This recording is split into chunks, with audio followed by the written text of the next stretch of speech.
everyone. I'm Professor Barlow Dermagerdichan. I'm the coordinator of the Armenian Studies Program. And on behalf of the Armenian Studies Program, the Henry Madden Library and the Memorial de la Shoah, I'd like to welcome you to the opening reception for the exhibit, Genocides of the 20th Century. This special exhibit is going to be on view from September 1st through October 31st here at the library. And you'll have the opportunity to come in again at any time that the regular library hours are open, that the library is open. This is a very special evening because this exhibition is one that really reflects on the concept of genocide, and three genocides in particular: the Armenian genocide, the Jewish Holocaust, and the Rwandan genocide. I'd like to thank the Memorial de la Shoah for sponsoring and preparing this exhibition. It was designed, created, and distributed by the Memorial de la Shoah, which is actually based in Paris, France. And this evening we will be hearing from the U.S. representative to the Memorial de la Shoah, who is Deborah Sinclair. And a little bit later she will be introducing Dr. Clint Curle, who will be our keynote speaker for this evening, and will be talking about the concept of genocide, terror, and everything dealing with this exhibit. I would like to also recognize several of our special guests, the people that have helped to make this evening possible. First of all, I'd like to thank the Dean of Library Services, Dell Hornbuckle. She's in the back over there. She'll come up a little bit later. Dell, thank you for supporting us. Barbara Windmiller, who is the assistant to the Dean. She's over here. She did a lot of work with preparing this evening's reception. And also, I want to introduce the Dean of the College of Arts and Humanities, Dr. Saul Jimenez Sandoval. Dr. Jimenez Sandoval.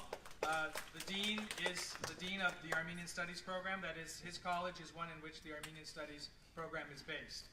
As I look around, I see many others of our faculty, and I'd like to thank all of them for being here this evening, to thank our community members for being here, and also seeing so many students here who are going to be learning so much about genocide and about this exhibit. Again, the idea of this exhibit actually came about because last year I was in Scottsdale, Arizona, and Scottsdale Community College annually holds a Genocide Awareness Week, which incorporates speakers from various genocides, including the Holocaust, Rwanda, Cambodia, and other genocides, but also the Armenian genocide. And I had seen this exhibit in Scottsdale, and I'd asked, how can we get it here to come to Fresno? And it was through that collaboration with the library and the Memorial de la Shoah that we were able to bring this exhibit here to Fresno. It's my pleasure this evening to introduce, as I said before, the U.S. representative of the Memorial de la Shoah, Deborah Sinclair, who has a few words to say on behalf of the Memorial de la Shoah. Deborah?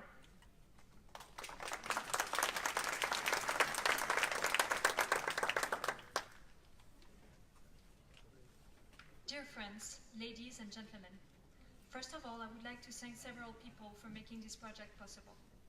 Dalrita Hornbuckle, Dean of Henry Madden Library at Fresno State. Dr. Saul Jimenez Sandoval, Dean of the College of Art and Humanities at Fresno State.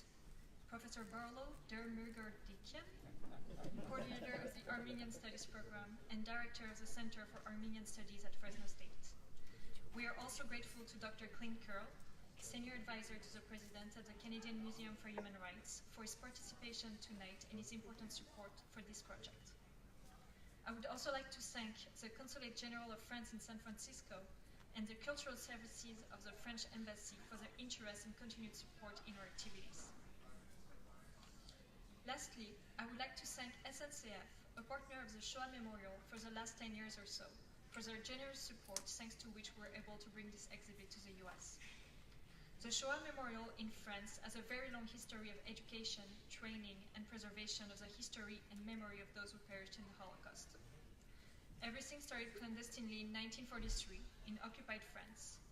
In the midst of persecutions, a group of Jewish historians, led by Isaac Schneerson, decided to track down archival documentation in order to gather evidence on the fate of the Jews before even knowing the outcome of the ongoing tragedy.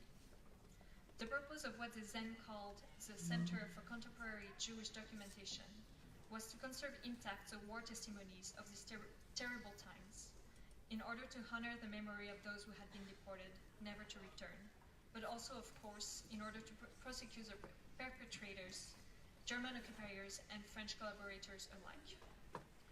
Justice was a central concern and remains so in the history of our institution. Our archive center was helpful during the Nuremberg trials immediately after the war, and also in recent times to bring to justice several French and German criminals. In 1956, Schneerson created the Memorial of the Unknown Jewish Martyr in the heart of Paris in order to offer a place of mourning for the families of victims. People had been deported, they had been assassinated far away from their homes, and their bodies had disappeared. The memorial became a place where families and all who wished could pay tribute to the dead. This is still one of the main functions of the Shoah Memorial, where a wall of names listing the 76,000 Jews deported from France was erected in 2005, very close from another wall listing the names of the French who rescued the Jews. Thanks to them, 75% of the Jews living in France survived the war. Our mandate is to show the two sides of France. The bad one with the Vichy government, who was one of the most anti-Semitic in Europe, and the good one with the population of France who rescued the Jews of France. We are very pleased and proud to present here in California this exhibition made by the Shoah Memorial. The term genocide was coined by Raphael Lemkin, an American lawyer of Jewish-Polish origin, in order to qualify the crime perpetrated by the Nazis against the Jews in Europe. It is also what inspired the 1948 UN Convention on the Prevention and Punishment of the Crime of Genocide. At the Shoah Memorial, we started teaching the history of the Armenian and the Tutsi genocides as early as 2001. And in 2005, we fully integrated this goal into our mission. The traditional position of affirming that the Holocaust was a unique event, not comparable to anything else, indescribable, made the work of institutions such as ours more difficult, as our mission was to teach it. Lest we forget the lack of understanding generated by these positions, which led spiteful spirits to think that the Jews wanted to preserve their status as champions among the victims.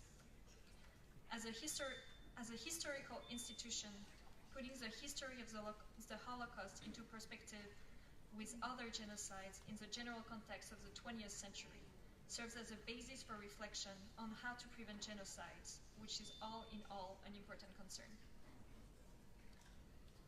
The Holocaust is a unique event in the history of mankind, but nothing prevents comparisons with other genocides.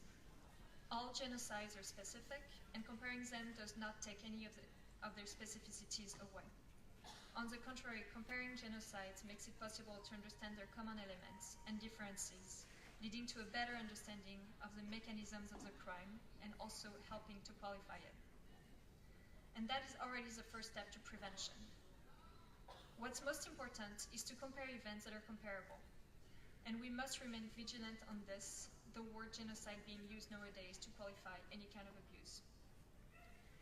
The idea is not to dilute the Holocaust in the midst of other crimes, but rather that the specificity of the Holocaust becomes evident on its own, without our needing to affirming it. The Metzger's goal is also to show that all victims of genocide are entitled to the same interest, to the same sympathy, and that looking into any of those three genocides should lead us to look into other genocides.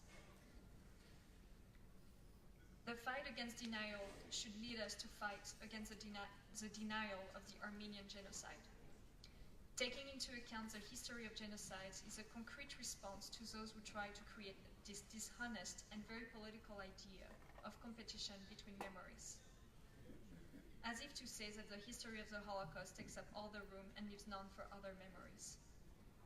In France, this is part of what the Shoah Memorial does. It has contributed to making the history of the Tutsi genocide known, and we are proud of it. After the Holocaust, some may have thought that the words "never again" would be eternal. The Tutsi genocide reminded us that genocides can happen anywhere in the world at any time. Talking about contemporary genocides, including that of the Tutsis, allows us to draw a link between older genocides, notably and including the Holocaust, and present time. And this is something we need. This exhibition, which we see tonight, is not just cause for sadness and reflection. It must also be a driving force for a fight that is unfortunately necessary.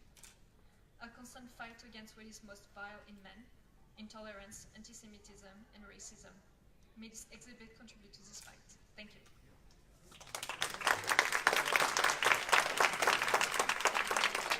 I would now like to introduce Dr. Clint Curle, Senior Advisor to the President of the Canadian Museum for Human Rights.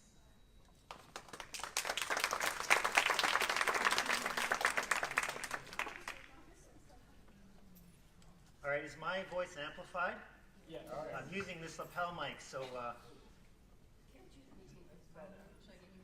Oh, yeah, could you do that? I thought you were parking already.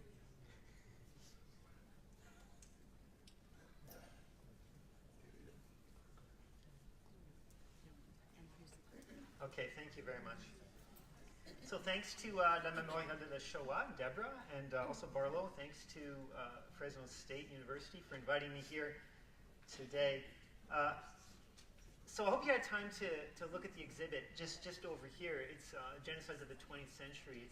I think it's a fantastic exhibit. It does an exemplary job of kind of exploring the subject of genocide and looking at some specific cases, the Armenian genocide, the Holocaust, the Rwandan genocide against the Tutsi. It also touches on the genocide of the Herero, and then more contemporary cases as well.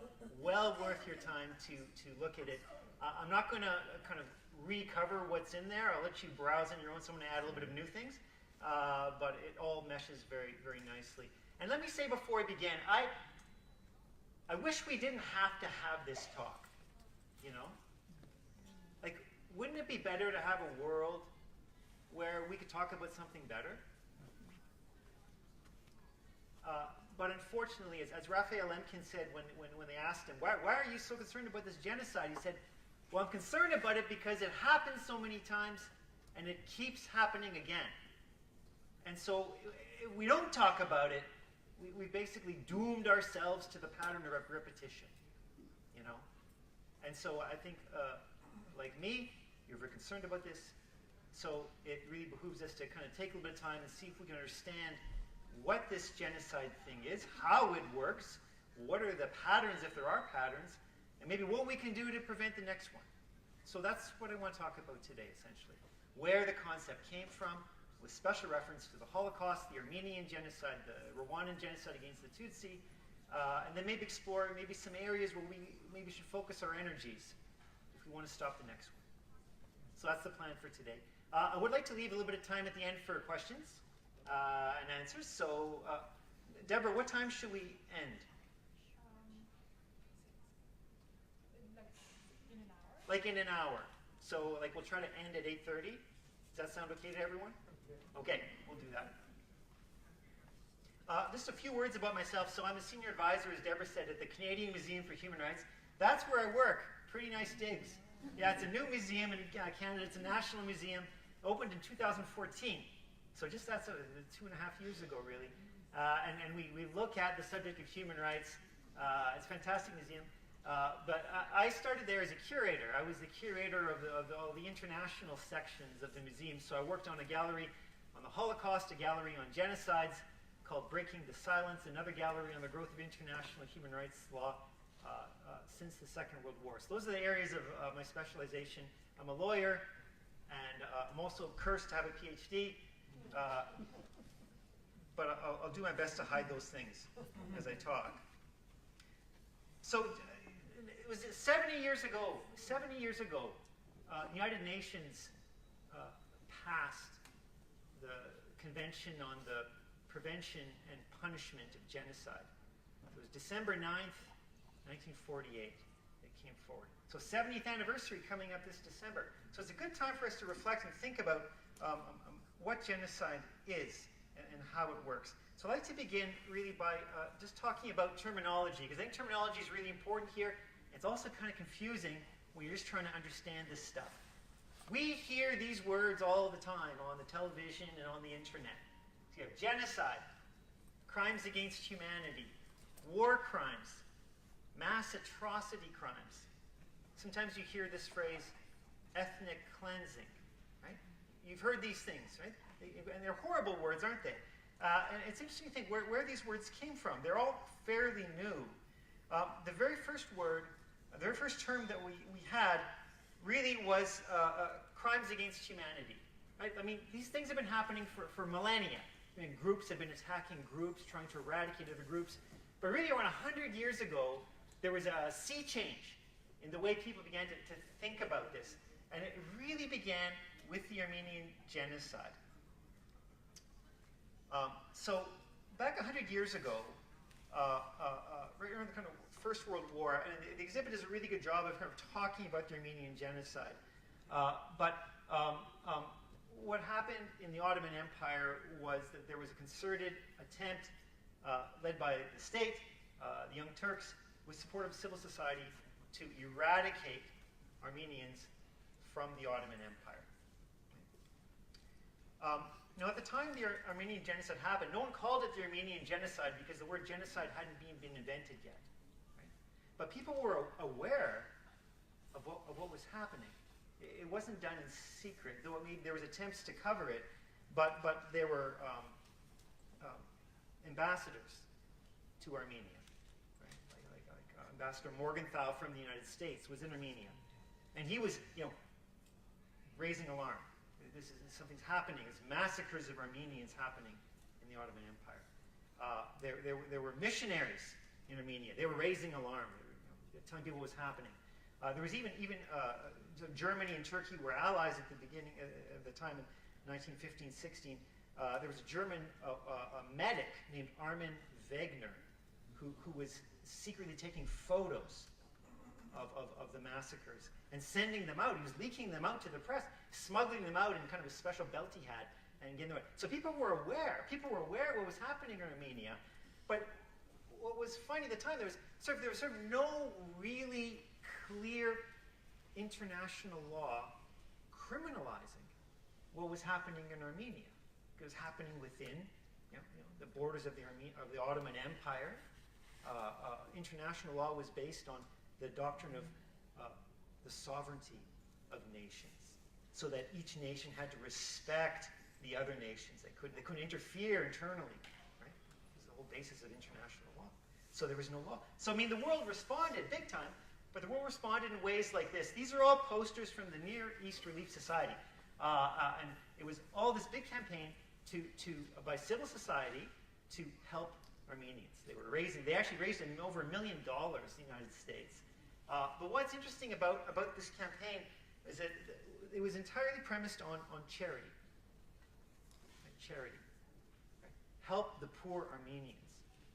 They did a lot of focus on women, as you can see in the posters, on children, and it was this appeal to people's consciences based on charity, or kind of just concern for the helpless victims of the massacres. When there was no appeal to really law, no appeal to kind of justice, because this didn't exist at the time. There's no framework for that. And they did some good work. I mean, the Near East Relief Society built orphanages. They brought emergency food supplies. They actually helped emigrate Armenian orphans to the United States, to Canada, to other places in Europe. Did some great work, but it really pointed to a kind of a problem that there's this gap in international law. Nevertheless, it was 1915. There were three countries: France, Russia, and Great Britain, the UK. They issued a joint statement in 1915. Okay, and it was really interesting because it was the first time that the phrase "crimes against humanity" was used. So they basically issued a joint statement condemning the Ottoman Empire for committing crimes against humanity and civilization against the Armenian people. So this is the first time this had ever been used. And it's a very interesting story. So it originated with the Russians, and their original phrasing of it was crimes against Christianity and civilization. The UK was kind of, they weren't sure they wanted to sign it, but it was really the French. The French, they secularized it. right? As French do, right? Deborah, right? So they said, no, it can't be so focused on one religion. That's not what this concept is. Let's say it better. Crimes against, not just Christians, crimes against humanity and civilization. Wow. And so this came out as a declaration, had no legal force, had no teeth to it whatsoever, but it was like, interesting nevertheless. It got a lot of support around the world. More an ethical statement. But it was an interesting concept. In criminal law, in the States, in my country, Canada, in France, in many places around the world, criminal law is kind of funny. In the sense that if you commit a crime, the jurisprudence, the doctrine is, you've committed a crime against the state. And a democracy means against the whole people. So even though there may be a victim to a crime, right? So you steal someone's laptop or whatever, the police nab you, they catch you, you're brought before the court, and what you're charged with is a crime against the laws of the state. Okay? And the poor victim, right? The lady who had the laptop, well, her only role in the whole process is to give evidence, right? For the state. But really, the state is aggrieved, right, on behalf of the people, and the state is pressing charges, and so it's against the state. The crime's against the state. So what do we mean when we say a crime against humanity? Crime against humanity. It's a whole different concept. I mean, what the idea here is that there's certain crimes that so outrage the conscience, that are so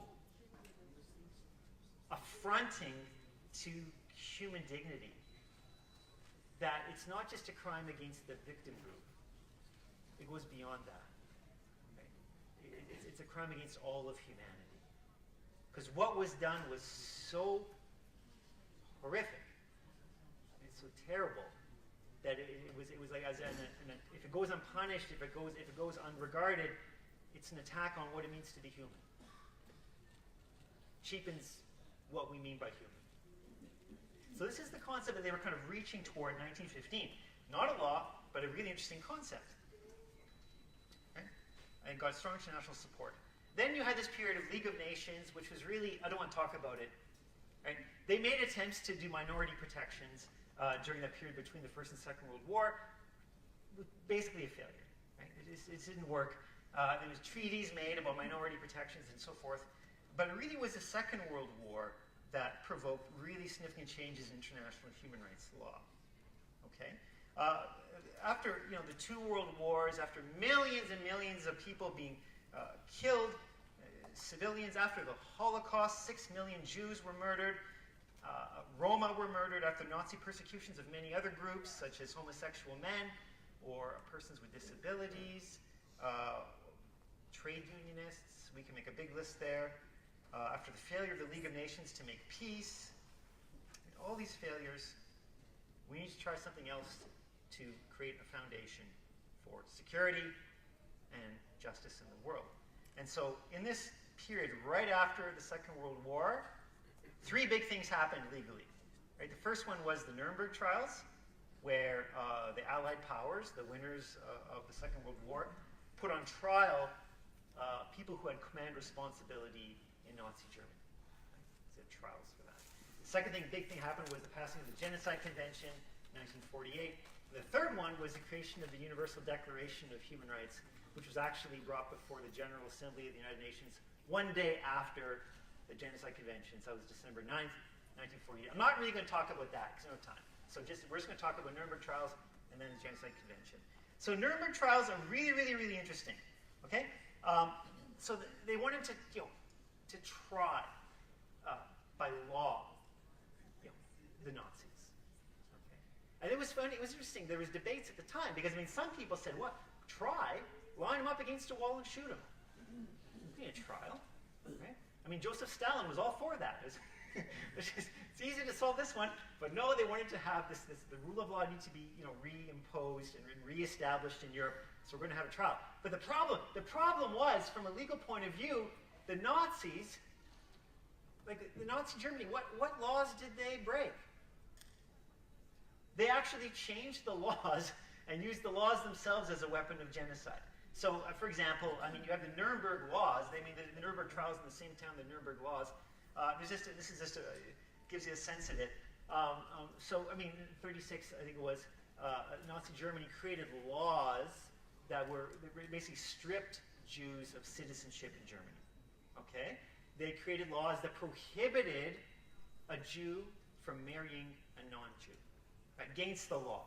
Okay? And then very quickly laws were passed restricting Jews from certain employment. Okay? So, for example, being a lawyer, right? Being a police officer, working in the military. All these sort of areas of employment got restricted by law. Okay? Right? And ultimately, sort of, everything the Nazis did was always under the sort of covering of law. They passed a law that would allow them to do it. So the law itself was a weapon of genocide against Jews particularly, but in other groups we could name as well, like especially the Roma and Sinti, or some people call gypsies. So the law is being used in this way, and they want to kind of try the Nazi leaders for the wrongs they did. The defense, easy defense, was, well, we didn't break any laws. What are you trying us for? What did we do wrong? Everything was legal. Okay? So Nuremberg was smart. The Nuremberg Charter, they said, no. We're going to appeal to kind of an older kind of concepts in international law in Latin called jus cogens. Okay? So it's the idea of customary international law, that there's customs that respect international law so broadly and so deeply, they have the force of law. They become what they call peremptory norms. You don't have to worry about that. But they become this force of law. And so they said, and they reached for what they first talked about in 1915, which is crimes against humanity. And so now in the Nuremberg Charter, they said, now, we have jurisdiction to try the Nazis because they committed crimes against humanity. Okay? And then the Nazis, the defense said, well, it doesn't exist. There's no, and they said, well, yes, it does. It's part of international customary law. It's been developing since 1915. Everyone knows this. Everyone knows what you do is illegal. You can't pass laws to cover it up. Okay?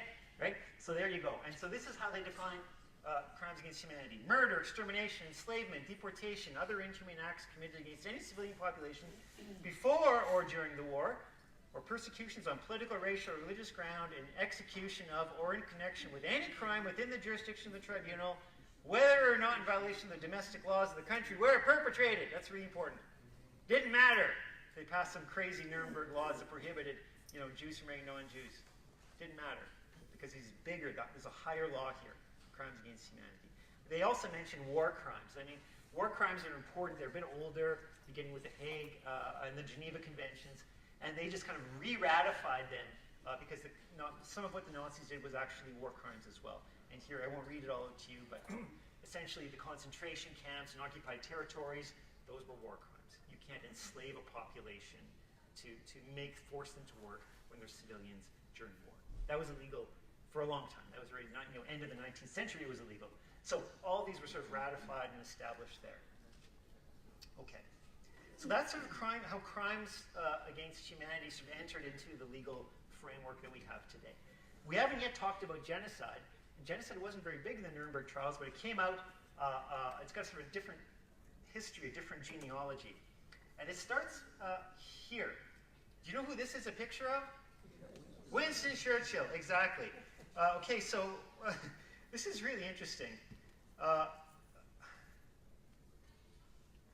So it was 1941. Okay, 1941, during the Second World War, was a really kind of important time because it was at that point, early summer of 1941, the Nazis. So the Nazis and the Soviet Union were early allies, and then that ended in 1941, and then Nazi Germany invaded the Soviet Union, Soviet territories. Okay, it's called Operation Barbarossa, right? So they invaded all the way sort of from the Baltic Sea all the way down south to pretty much the Black Sea. This wave that came through. More than 3 million German soldiers, 500,000 auxiliaries attacked the Soviet Union, this broad front, massive force. But what was funny was behind that sort of the wave of German military, there was these other groups that were coming. Right? They called them in German Einsatzgruppen. They were mobile killing squads. And they weren't regular soldiers. what their task was, essentially, was to murder civilians, and certain civilians. So they wanted to, first of all, in the first case, murder Jews. Any Jews that were found, okay? Secondly, they wanted to murder anyone who was sort of a resistance fighter. They wanted to murder political leaders, religious leaders, sort of anyone who would sort of pose any kind of threat at all. And so they came by these four sort of battalions, and they were just murdering civilians, mostly by rounding them up and just shooting them in pits. And this was going on.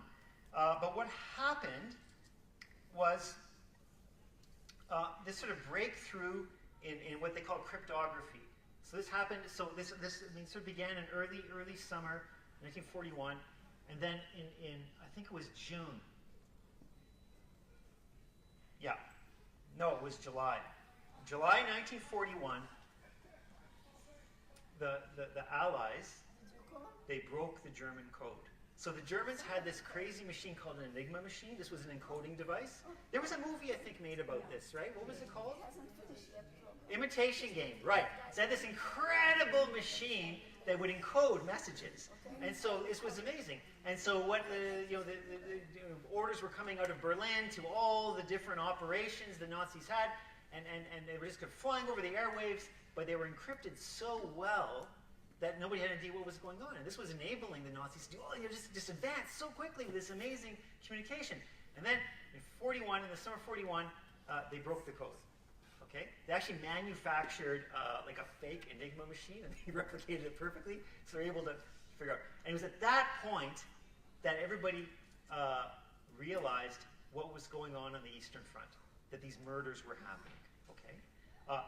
They didn't want to make really too much of a public statement about it because they didn't want the Nazis to know they broke the code, right? Okay? But yet, I mean, people like Churchill were sort of so appalled at what was going on that in August 24th, 1941, he used to do these radio broadcasts to kind of cheer up the people at home in the UK. And so in 41, I'll read you the actual transcript. It's really interesting. Here it is. He says, as Hitler's armies advance, whole districts are being exterminated. Scores of thousands, literally scores of thousands of executions in cold blood are being perpetrated by the German police troops upon the Russian patriots who defend their native soil. Since the Mongol invasions of Europe in the 16th century, there has never been methodical, merciless butchery on such a scale or approaching such a scale. This is just the beginning. Famine and pestilence have yet to follow in the bloody ruts of Hitler's tanks. We are in the presence of a crime without a name. You didn't know what to call it. You didn't know what to call what was going on. And Churchill's phrase, a crime without a name, it struck a chord with a young Polish Jew, a lawyer, who had already been studying this dynamic of group destruction. And that scholar's name was Raphael Lemkin. There he is there. And so he became obsessed with giving the crime without a name, right? Because if you can name it, then you can criminalize it. If you can criminalize it, you can punish it and prevent it. So he put himself to this task, and he landed on this new word, genocide. Okay? So it's actually a combination of two words. Okay, genos, which is a Greek word, it means group, and then side is a Latin word. It's the word to kill, to murder. So genocide is murder of the group. You all heard of homicide, okay? You guys have that. We have that in Canada, right? It's murder, and we have different levels. You have that same thing here, okay? So homicide's killing one person. Genocide is killing the group. The whole group. The whole group is targeted for destruction. And that's genocide. Actually, Lemkin's kind of concept was a bit more nuanced than that. It's more like, when you read his early works, it's more like he was thinking, what's going on here? It's not just, it goes beyond killing. What's going on here? It's like erasure. Okay? It's like the dominant group or the perpetrator group tries to erase the target group altogether. Right? They try to destroy the group's past. They try to destroy the group's present. They try to take away the group's future. All together. So that the group as a group just is erased. And all you have left is the dominant group, right? Like this. And so Lemkin really was concerned about this. He was the driving force in 1948 for the UN Convention on the Crime of Genocide.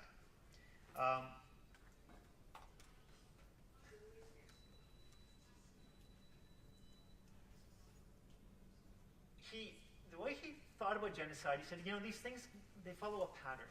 And he was kind of the first guy to talk about the patterns. And this is actually, unlike homicide, when you look at genocide, there seems to be a pattern that's followed in its perpetration. Okay? It's kind of a meta pattern, and there's definitely distinctives every time you see it played out. But there's a sort of overarching pattern, and it kind of goes along the past, present, future dynamic. So he says that the techniques of genocide, he started with 8, and then later in his career he sort of narrowed it down to 3. He says that there's these physical techniques, okay, such as, murdering people, but also depriving them of food, forcing them to march out into a desert without water, extreme forms of torture. These are the sort of attacks on the body, if you want, right? This is always a hallmark of genocide, though the specifics can change from genocide to genocide, but that attack on the body is always there. It's an attack on the present. Then, in any genocide, there's always this attack on the future, okay? Specifically targeting children and women, okay? And really trying to interrupt the propagation of the group so that the groups can reproduce itself, okay? And this can take a lot of forms, separating children from parents in a systematic way. It can be separating men from women, breaking up families. Later, scholars of genocide have identified systematic rape as a genocidal technique in this family. We call it biological techniques. And it's always there in a genocide. And then the third set of techniques, Lemkin called cultural. And you see, he understood this as, in a way, it's trying to denigrate and eliminate the past of the group. So their religion, their language, their music, their art, their wisdom, their traditions of leadership, their political organization, okay, that they've had. All of that gets attacked, targeted, denigrated, marginalized, made fun of, in some cases criminalized. So this is always, in Lemkin's mind, always there in a genocide. So again, it's this erasure of past, present, and future. Okay, so this was, this is sort of an example, just looking at the Holocaust. This is the kind of, in some ways, the iconic picture of the Holocaust. This is a shot of a gas chamber. I think this one's at Auschwitz.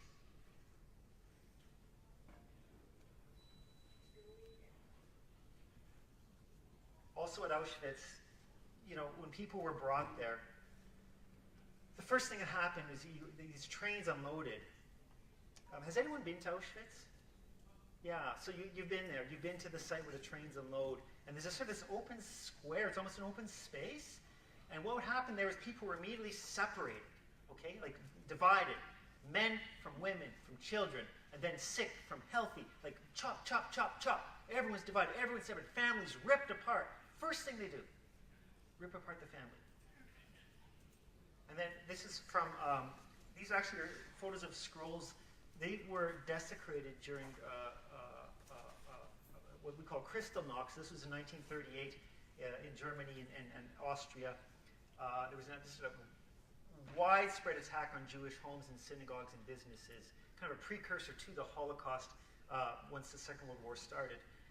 But this attack on the synagogues, right? And it wasn't just like smashing windows. People came in, ripped the scrolls down, stomped on things, like just this incredibly focused denigration of the religion, Again, a really good, I think, a clear example of a cultural technique of genocide. So now we get to 1948, the UN Convention. The UN Convention, what do I say about it? Okay, it's not as rich as what Lemkin had in mind. Now, though Lemkin was sort of the big proponent for this at the UN, politics intervened, and so this is what we have. This is the law now. So you have, basically, the way it talks about is genocide means any of the following acts committed with intent to destroy in whole or in part a national, ethnical, racial, or religious group as such, and identifies 5 activities: killing, causing serious bodily or mental harm, inflicting on the group conditions of life calculated to bring about its physical destruction in whole or in part. And then D is imposing measures intended to prevent births within the group. And E is forcibly transferring children of the group to another group. So if you look at that, A, B, and C, those are what Lemkin would call physical techniques.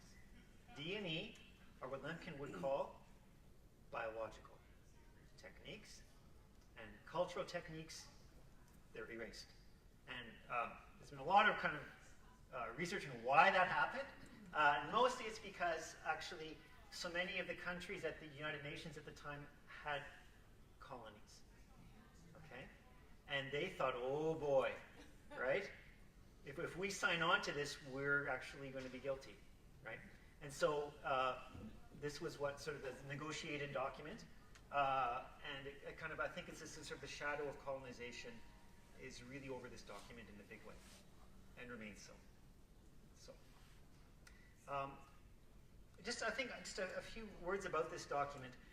I have a colleague who works at the International Criminal Court, and he always tells me he hates when there's a genocide charge that comes to the court. And the reason he hates it, he wants justice, but the intent element in genocide is really tough to prove, right? So you have to prove intent to destroy the group, not just intent to be bad, right, or to do bad things, intent to destroy the group. That can be hard to prove. What do you have to show? You need a smoking gun. You need a document that says, let's destroy the group. Like even in the Armenian genocide, when you look at sort of communications coming out of Constantinople, Istanbul, they're often coded in a way, right? They're coded. It talks about Armenian problem, okay? Or things like that, right? And so it's sort of, this coding, so it makes it really hard to prove intentionality, even back then. I think perpetrators even, they can be crafty all the time. So it's very, very tough to prove. So it's one of the limitations of the document. There's a few other problems with it too. I think there's been a lot of talk about the protection of the 4 groups, right? So you have the groups are national, ethnic, racial, or religious. Okay? Nowadays we think of a lot of other kinds of groups too. Right? We have gender groups. We have sexual orientation. We think about political groups. We think of lots of different kinds of groups. So why are these 4 only protected? And I think it's a good question. And I think this reflects the time that Lemkin was at, the time the UN was at. These 4 groups were dominant. So they kind of reflect that. One of the things that when you read a lot of Lemkin, you realize that Lemkin thought these 4 groups were sort of the envelopes that carry the wisdom of the world. So the wisdom of the world is held in religion. The wisdom of the world is held in nations. The wisdom of the world is held in ethnic groups and in racial groups. So that when one of those groups is destroyed, it's almost like an argument from biodiversity. When you have an ecosystem that's got a lot of diversity, it's typically healthy. When that diversity is aggressively reduced, that environment becomes unhealthy. Right? The same thing with genocide. So he would say, can you imagine the world without the 10 Commandments? Well, that's what the Nazis were trying to do. Can you imagine? Like that kind of argument, right? I mean, it's this kind of this destruction of diversity is at sort of the heart of genocide. I might skip this in the sake of time. This is just, we're going to talk about comparing genocides. I think the exhibit next door is really good example on how to compare. Where I think the similarities, in some ways the differences are more important than the similarities, and you want to kind of really keep thinking about the context of the different cases, and really kind of looking for consistent patterns across cases. So let me just talk a bit about the 3 cases now more specifically, and I'll use Lemkin's tripartite organization. We've already talked about cultural techniques, destruction of the past, and the Holocaust, and those are Torah scrolls. You can look at the same thing in the Armenian genocide. One of the first things that happened April 24th, 1915, what we saw at the start of the Armenian genocide was the rounding up of intellectuals and Armenian leaders, and the arrest of these leaders and ultimately their execution. First thing, okay? So this attack on the leadership is so consistent in genocides. We also can look at the Armenian genocide was sort of against the Tutsi was similar. The Hutu Ten Commandments were sort of a piece of propaganda that was actively promoted right before the genocide. And there you sort of see this, the commandments are pretty extreme. They say, don't have any business dealings with the Tutsi. They're all crooks. They just want your money. You can't trust them. That kind of thing, right? Tutsis should not be allowed to teach. Let's remove them from education professions. Okay? These sort of things where you sort of this denigration and this sort of marginalization of the culture. You see it very consistently, though you see the differences too. I mean, in each case, that cultural technique is playing out in a different way. Physical techniques, there's the Holocaust gas chambers. This is a shot from Armin Wagner in the Armenian genocide. The quintessential mode of physical attack was these death marches out into the Anatolian desert without any water or food, and they sort of marched people until they dropped and died. In the Rwandan genocide, it was different again. This is a shot of one of the churches where massacres were held. And in this case, 5,000 people were murdered in this church. They had gone there for refuge, for safety. They were murdered mostly through gunfire and then machete. So in each case, again, you see different modes of physical attacks, but always sort of the same attack on the body. And then these biological techniques, that's the Holocaust. The Armenian genocide, so this is an Armenian woman who was captured and forced to marry, okay? Which happened a lot in the Armenian genocide. And you'll note the tattoos. So in many cases, the women were tattooed. Okay? And I wanted to kind of particularly draw this to your attention because there's kind of a tempting parallel that you might want to explore between the tattooing that went on in the Holocaust, particularly at Auschwitz, where people at Auschwitz had numbers tattooed in their arms. And then this practice of tattooing. But I think I raise it as kind of a cautionary temptation because the tattooing processes were very different. I think in the Armenian genocide, when the women were forced into marriage, often those tattoos, those were cultural markers that the women often had in the perpetrator groups, whether it be Kurds or Turks or whatever it was. And so it was sort of like they're forcibly being brought into the group. In some cases, the tattoos saved their lives, right? Because they look like the group. So it's a tempting comparison with the tattoos, but I raise it to kind of show the dangers of too easy comparison. And then this is a cartoon, again, a piece of propaganda from Rwanda that shows this is the head of the UN troops in Rwanda at the time, Romeo Dallaire, shown with two apparently seductive Tutsi women. I'll get the translation. It's in Kinyarwanda. What it says is in English is General Dallaire and his men have fallen into the trap of the femme fatales. So this was a consistent pattern in Rwanda where Tutsi women were portrayed as sort of seductresses and as sort of these immoral women. And in fact, in the International Criminal Tribunal for Rwanda, the use of rape as a weapon of war was the first time observed and remarked in law. So because it was so prevalent. Okay. I'd like to conclude my time with you just with a kind of maybe more hopeful discussion. We can talk about patterns of perpetration and genocide. And why that's important is because if you can identify a pattern, then it becomes a bit easier to create policies and create political action to intervene before it happens. We have criminal trials. There's been criminal trials in Rwanda and then the former Yugoslavia. The criminal trials have been, I think, a real mixed bag. I mean, the one in Rwanda, that cost over $2 billion US. $2 billion, that's a lot of money, right? It took a long time. Most of the Rwandans I've talked to have not been satisfied with the results. Very little for the victims. And it sort of left everyone a bit I don't know, unhappy. In the case of Rwanda, they had gacaca courts in villages where they used kind of older forms of indigenous justice to try and pursue reconciliation. Again, that was a solution that I think no one in the end was super happy with, but it was certainly better than nothing. It was kind of parallel to the formal process of the courts. But what I'd like to end with is actually looking at a whole different model, and that's thinking about genocide not so much as a crime, but as a disease. Okay?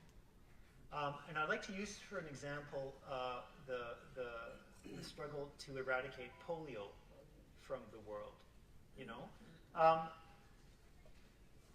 you all know what polio is, right? It's a viral infection. It leads to paralysis and sometimes death. Around the end of the 19th century, it's been around for a long time, but it really began to increase due to the growth of cities, okay, and hygiene practices in big cities. So it's pretty bad. I mean, I think like in New York, in 1916, they had 9,000 cases that year, 2,400 deaths, almost all children. Okay. Nationwide in 1916, in the US, 27,000 cases of polio, 6,000 deaths. And this was just going all through Europe and really all through the world, through the States and Canada. And the big major breakthrough came right here. In 1952, Dr. Jonas Salk developed the first vaccine, okay, against polio. And then they started a program of mass vaccination, started in the States, went to Europe, went all around the world. And, by 1953, the cases were down from 35,000 to 5,000, 57. In 61, Albert Sabin pioneered a more effective vaccine. And by 2015, here we are. In 2015, there's only 2 countries where there's polio, Afghanistan and Pakistan. The rest of the world, pretty much polio-free. Now, though, there's always this risk of reinfection, okay? So, because if it's anywhere in the world, it can get easily reinfected, right? So you have to kind of keep doing the vaccination, okay, for children. But overall, this is a success story that has used civil society in harmony with governments around the world to tackle the problem of this disease through vaccination and make a big difference. So I think maybe you guessed where I'm going with this, right? Okay? That I think that along with all the legal approaches to genocide, one of our best lines of action may be on education.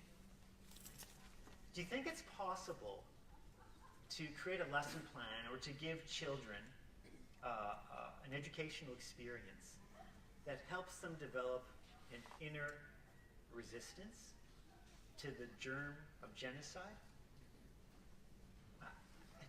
I think it might. Maybe not perfectly, right? Maybe not in the same way. It's more complicated than the virus.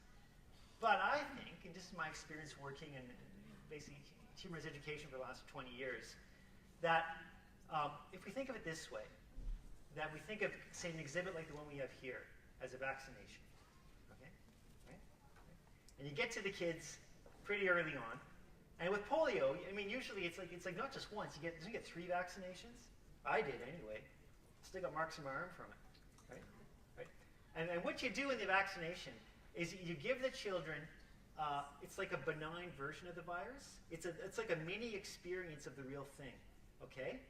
And what happens is they get a reaction internally to it, and their body rejects it. And then they develop these antibodies internally, so that when they encounter the real thing, they have an inner resistance, okay? They have something in them that says no, right? They have a check. Okay? And I think that model, and thinking about genocide education in that way, and thinking about, say, teaching children about othering, right, and how that works. Teaching children about dehumanization, right, how that feels like. I think there may be some ways for us to go here, and I kind of bring that to you as a suggestion. I know there's a lot of educators in the room, so I hope you find that a little bit hopeful. And I'll maybe stop there, and we'll open up for questions.